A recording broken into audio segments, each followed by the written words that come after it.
Good morning, everyone, and thank you, the faculty and Shri Advaniji, for having me here, giving this opportunity of sharing the views of Sri Chandra mission on meditation.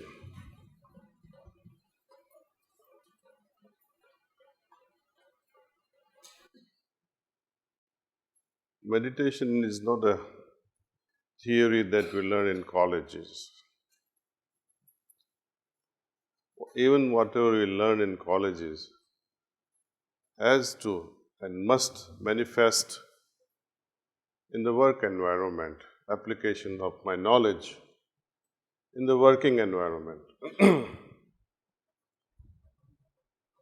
And you learn slowly that all that we gather,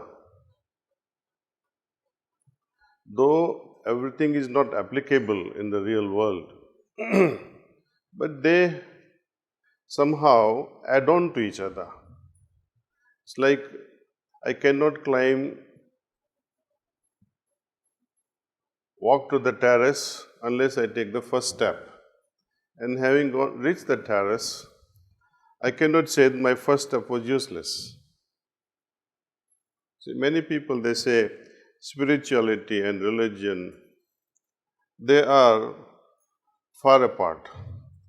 Some people compare that religion is the beginning stage, like a kindergarten, where you are taught to learn alphabet with stencils. As children, we all learnt alphabet. Somebody held our hands and they said, this is A, and then they give us the stencil and we carry on with it. When we enter college, we don't walk around with that stencil and say, write with those alphabets. We become the champions. But we cannot say it was useless. It played its part. Stencils had its play, it had its role. Religion also has its role, culminating, remembering the word culminating into spirituality. I cannot remain worshipping the way I worship stencil.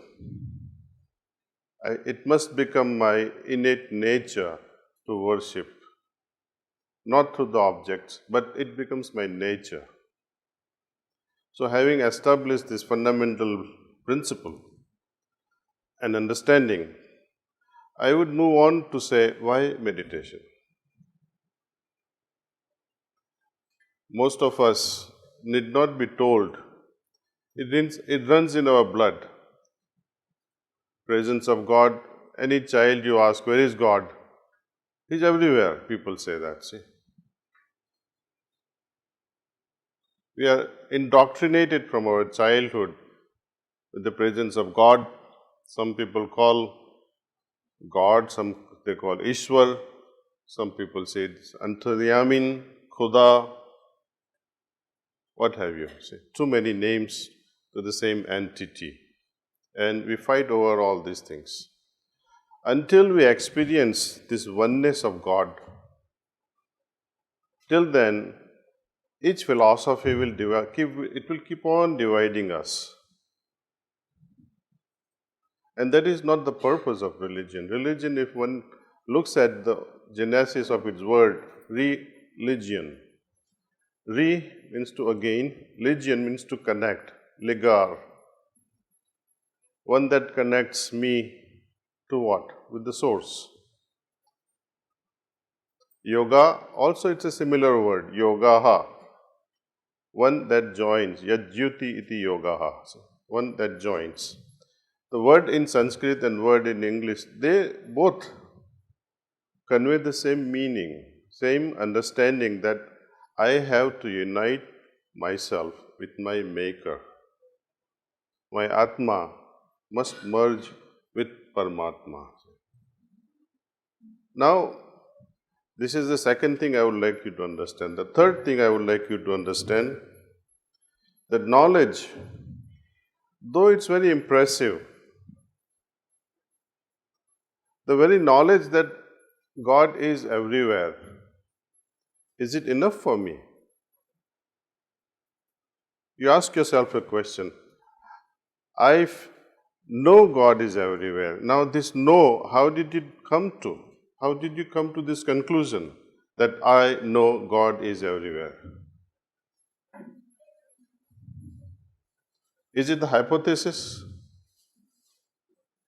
Is it experience-based claim? Or is it a borrowed knowledge from my grandmother or grandparents or my father or my friends or from books?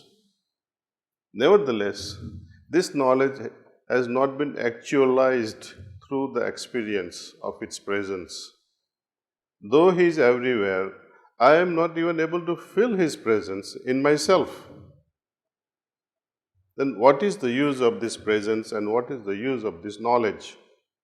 That's why we advocate experience meditation. See. Only through experience one can be convinced without any doubt that yes, it is there. Like in science, we come up with some hypothesis and then later prove that it is so. Or we begin with the hypothesis that it is not so and so, and in the end we conclude either it's positive or negative. And spirituality is also as scientific. I would not say it is just an imaginary concept. It is not. Theoretically, I can convince you, but how long will this white wash last on your heart? But if it is made possible, and if you are able to feel the presence of that Almighty in your heart, then all the questions, all the doubts, all the surprises will vanish in no time. That's why we focus more on experience rather than knowledge. Of course, knowledge is better than having nothing in your head. But next step should be to actualize this experience through this knowledge through experience. And I would like to offer you little experiment, feeling this presence in your heart. The meditation is described or can be defined in many ways. But one single definition that appeals, and most people agree on it, is meditation is nothing but keeping your thought on one object for as long as you can. So you rest your mind on one object. Some people rest the mind on one object, let us say a flame outside called Deepam or Noor, or they fix the mind on some sound or just the attention on tip of the nose. Some people fix their attention on chakra here, they call third eye. Some people keep it on the nabhi, some people on the crown of the head. And everyone has their regions for whatever reasons they may be advocating that. I know some of you may have also meditated on your own, may not be as systematically, may not be as regularly, but it will give you the platform for comparison if you had already meditated. This system is very unique in a way. Though the method is simple, method is useless unless and until there is another element we call transmission is applied to it. See?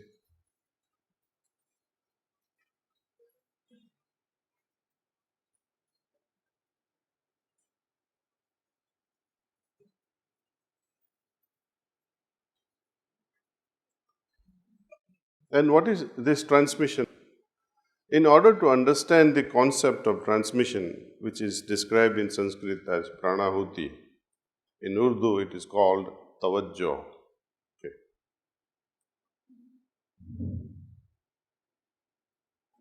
I'll have to take a little exit from this talk and bring up another subject on nutrition, nourishing our physical system, our body.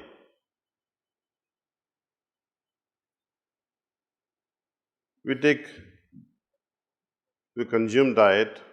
As far as possible, if it is balanced diet, it's great. Vitamins, protein, fat, carbohydrates, all fibers in a balanced state. Okay, that nourishes our physical body.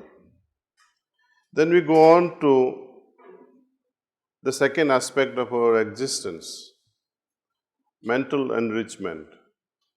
How do we nourish that? You are all going through the process at the moment, enriching yourself mentally. And please don't let it stop with the stopping of this degree. Let it continue. Don't let it rust. Education should never be stopped till we die. Otherwise, if you don't, as they say, if you don't use it, you lose it.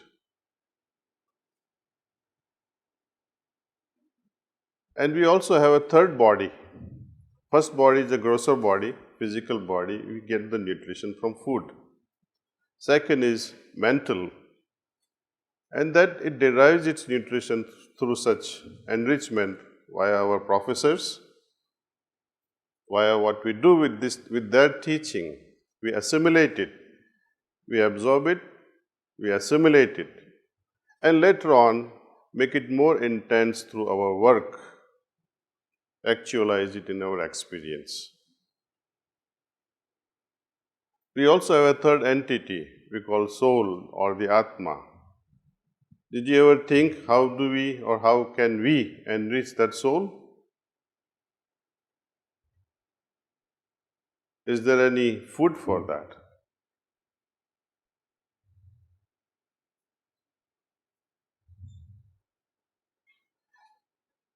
Suppose some of you may say yes, some of you may say no. Let's put it differently. When you are hungry and you eat something like a baby without realizing that it's a food, and if it satisfies your hunger, you're happy. You may not even call, this is my food. Child doesn't speak, it's my food. When you're thirsty without knowing the name water, it still quenches your thirst. And when you are so desperate about knowledge, it really does not matter where from we gather our knowledge. It just impresses our heart so much. You are lost in that knowledge. You are somehow in a state of joy when we learn something new. Similarly, when the inner being, the soul, though we do not know how it feels hungry and not, but if somehow, through some process, if it is satisfied, if it remains at peace, if it brings or derives immense calmness that it has never experienced before, then you can say, yes, something is all right. I am being fed.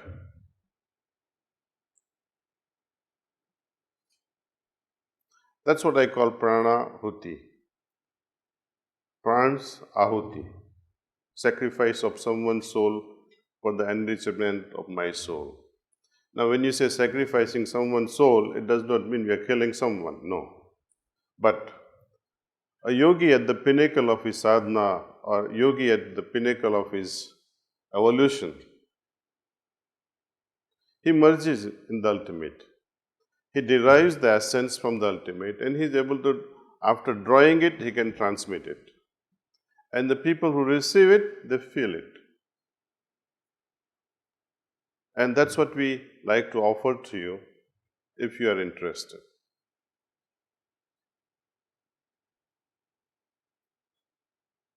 And to simply encourage you all to try out, I'll throw another possibility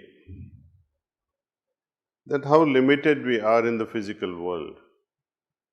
Our body, with its limitations at a genetic level, If you are going to grow 5 feet 5, you'll grow only 5 feet 5, maybe 5.6 if you keep on exercising.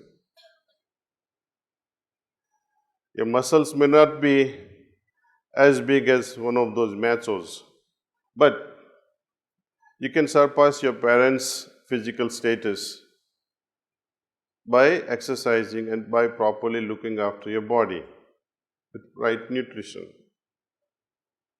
But a 5-footer cannot dream of becoming a 6-footer.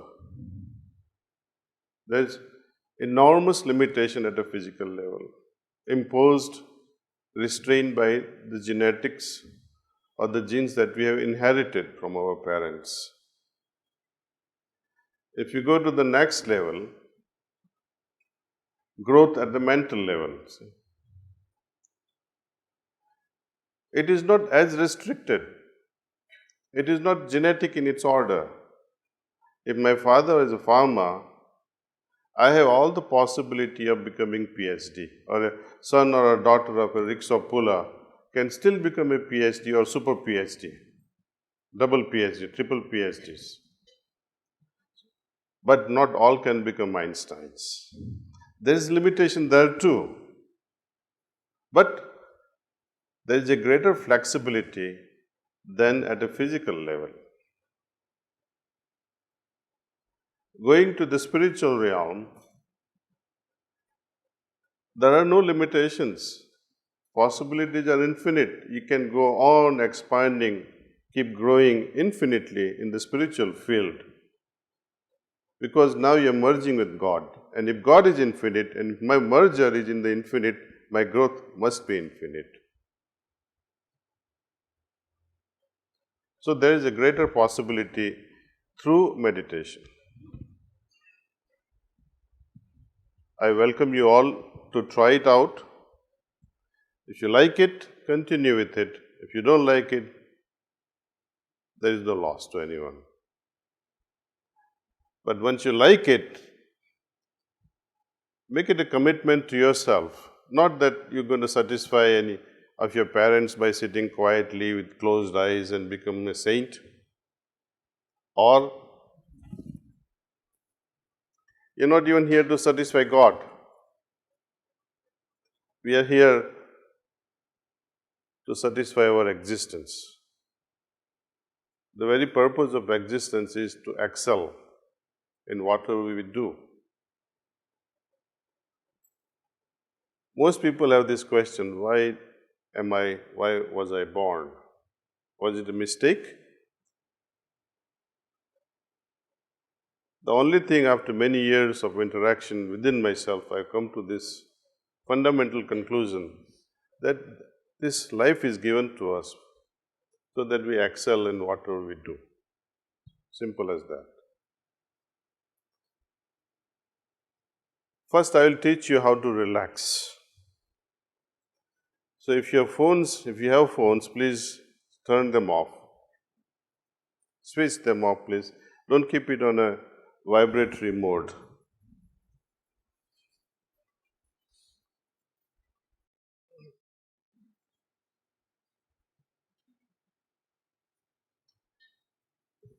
Keep your bags on the floor. If you don't leave it in your lap, please.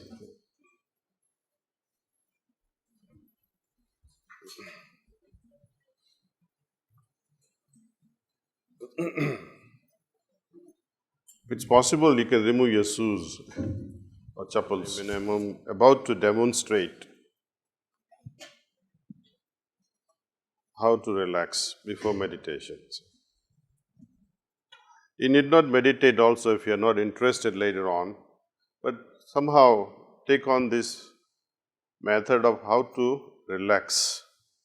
You can teach your parents as well. You can say, Papa, please relax. Don't be in the tension. And the same method can also be used when we cannot fall asleep easily. Instead of sitting down, the same process can be repeated in a supine position in the bed. So, This process will take about 2 to 3 minutes, not much. But remain focused inside and be relaxed through this process. Follow the process and my commands that I give you. Just close your eyes, please.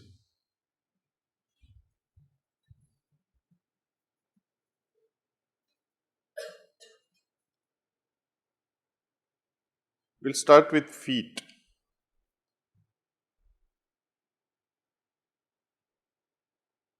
Try to feel the toes and the ankle. See if they are relaxed.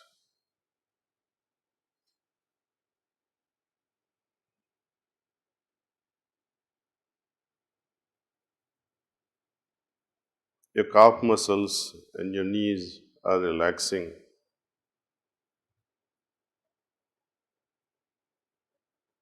The entire leg is feeling relaxed.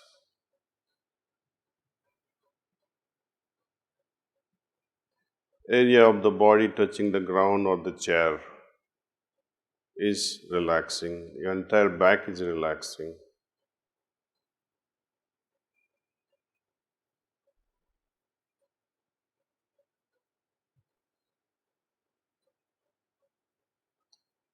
Abdominal muscles are relaxing. Your chest is relaxing.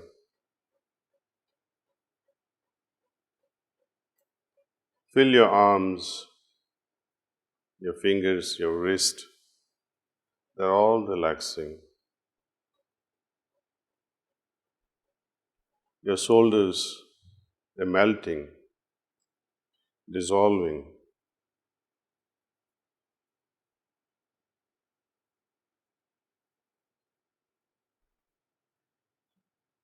Your neck muscles are relaxed.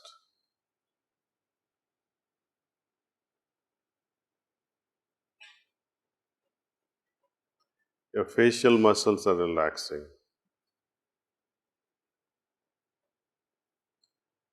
Your eyes are soft and gently closed.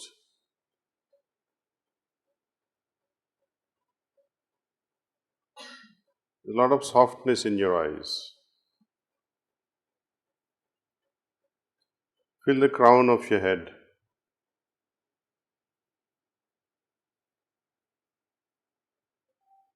The whole body from top to toe is relaxed.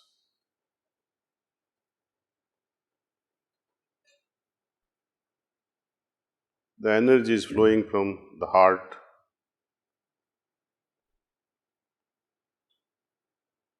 and charging the whole body.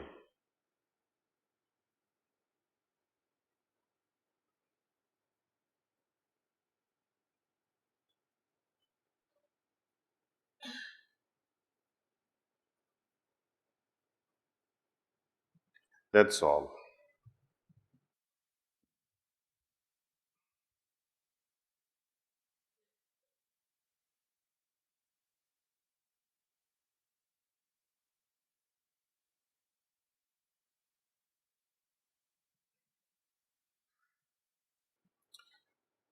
You can open your eyes.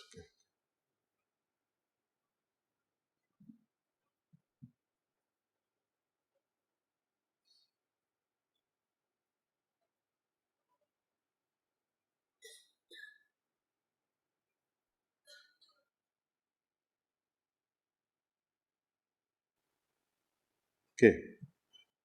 After this is done, you go into a state of meditation. This is the way how to meditate. Just like this, keep your eyes gently and softly closed. Sit in a very relaxed posture. If you can sit on the ground with folded legs, that's the best posture. If you can't, sit in the chair, but don't lie down, otherwise you'll go to sleep. Yeah. You'll see a lot of people sitting, they go into a snoring mode actually. And many people say, oh, I was not meditating, I was snoring. But can you go into a sleep within 3 minutes after closing your eyes? It's not possible. But sometimes when we do meditate, you'll hear a lot of people snoring. That I don't call it as a sleep. It is, I would like to call it as Yog Nindra, for which our rishis left their homes and went into jungles. But with this system, it is possible to feel that ease, feel that calm, feel that poise. It's a revolutionary system actually. And it is all possible because of this pranahuti.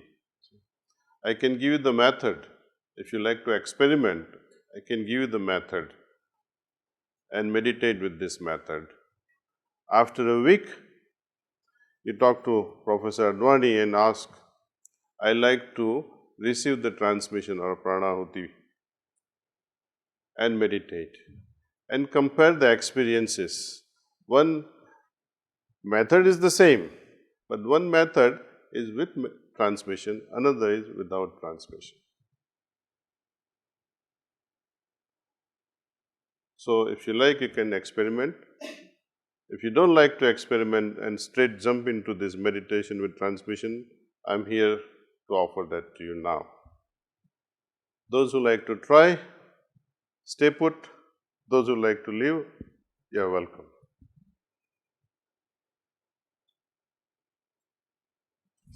Okay, now we'll be meditating in that case for about half hour. This process of meditation is very simple. Relax the way you are now. Have your attention focused towards the heart and think that divine light is already present in my heart. We are not searching for light, it's already present. Assume with this. And in the end, either say yes or no. Prove or disprove to yourself. When it's over, I'll say that's all. And that's when you open your eyes gently and write your own experience in your mind, or if you like, you can maintain a journal of your experiences. Those who like to make this meditation a part of your life, you are welcome as well. The first session that you're going to have is to show it to you how profound it can be and whether you want to make this as a part of your life so that the inner change can happen. This evolutionary path can be adopted and I can evolve to a highest limit available to human. So remember this, there are no conditions. You don't have to drop your religions or puja or things of that nature. Make this an additional part of your approach to God. And slowly see how far it can take us. Thank you.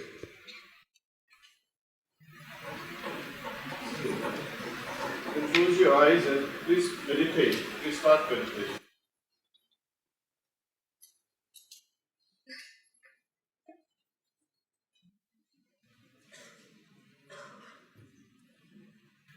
So, thank you all.